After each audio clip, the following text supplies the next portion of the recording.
Chaz has the report from Realtor.com. All the report cards are out. Okay. So it's that time of year. And we've got housing and affordability report cards for all 50 states, including Connecticut. Chaz, how we looking? Are we going to summer school? Are we giving a speech at graduation? What's it look like for Connecticut here? Well, Connecticut, we talk about it quite frequently, is definitely leading the charge in a number of categories here. Obviously, we have the hottest market in Hartford. We've got, top three Hartford appreciation, County. Hartford County, top three appreciation, in the United States.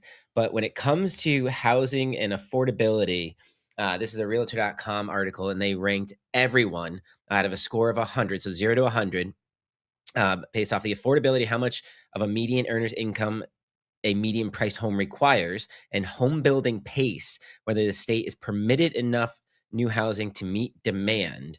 And Connecticut got a grade of F. So we are going to be doing a repeat of the last year, and we got to go back and we got to figure out what is going on. I'll give you guys the top two real quick, and then we'll talk more about where Connecticut came in. But the number two most affordable place to live, Iowa, with a median listing price. I want to use these numbers so that when we talk about Connecticut, you can put it in perspective.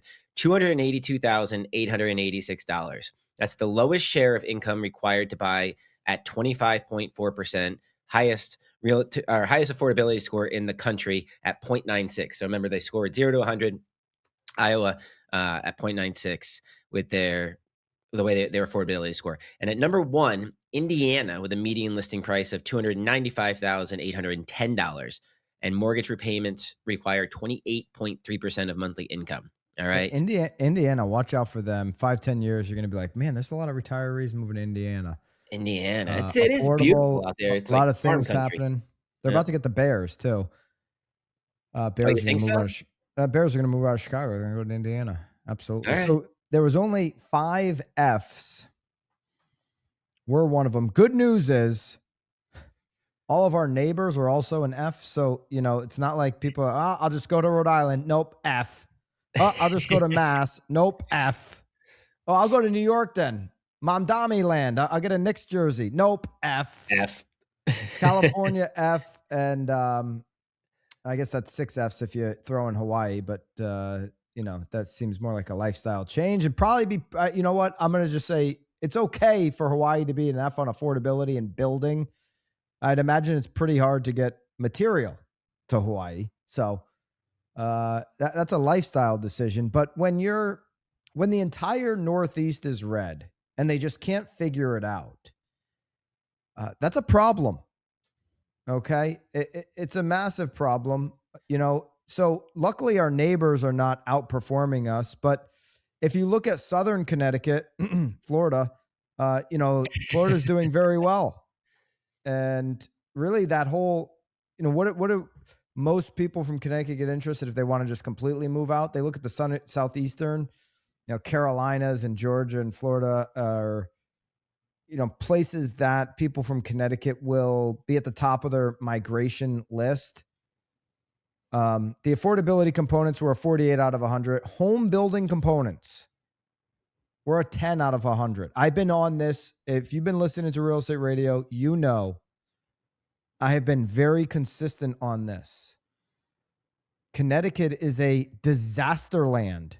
One of the worst states, if not the worst in the country when it comes to building.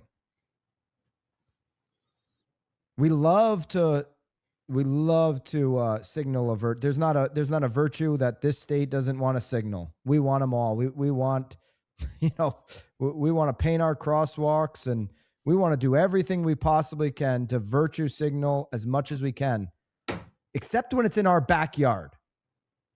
When people are going to build in our backyard, nope, not in my backyard. I want affordable housing. Oh, but not in my town.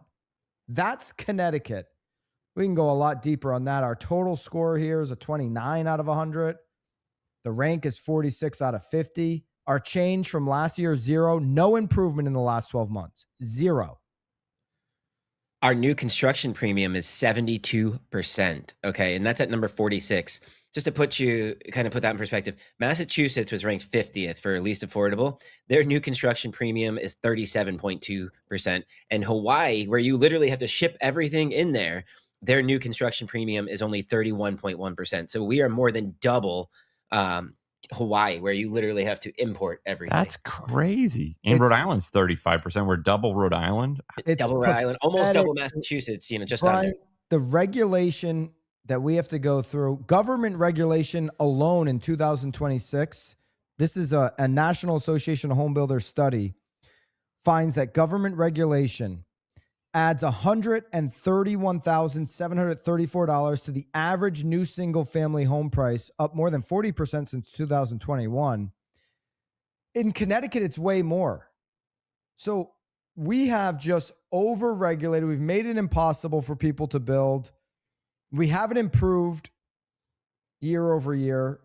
The only thing saving us is that Massachusetts and New York are just a wee bit more pathetic on the overall affordability and tax situation than Connecticut is. Okay. I know our cumulative tax might be higher than, not obviously Manhattan, but New York overall. But, the prices in those two, the median prices in Connecticut, or I'm sorry, in New York and Massachusetts are the thing that are saving us. Okay. Because it's like, oh, yeah, Hartford County, that is a deal. Huh. Interesting.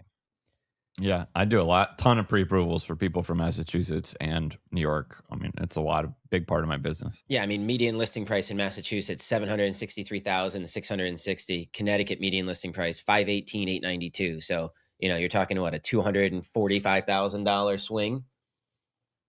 I mean, this isn't a political show. This is a real estate show. And I do think there's some, are we having a governor race in November? Is it this year or next year? I see somebody popping up on my Instagram saying he's running for Connecticut governor. There's no term limit. So Ned Lamont could be the governor for ever. Basically, there's no term limits. Yes, there's a governor election in this fall. Yeah. And I look at it, I'm like, there's some things that Ned has done that there have been things that I've said, okay, not too bad. We've increased he loves talking about that rainy day fund, but he doesn't love talking about buying down any of the debt that we have. I don't understand that. But there's been some things that I think have been improvement from his predecessor in Connecticut. And so I do think there's an opportunity to continue to improve. But when it comes to housing, when it comes to affordability, we have a lot of work. And these numbers and this F from Realtor.com really highlights that.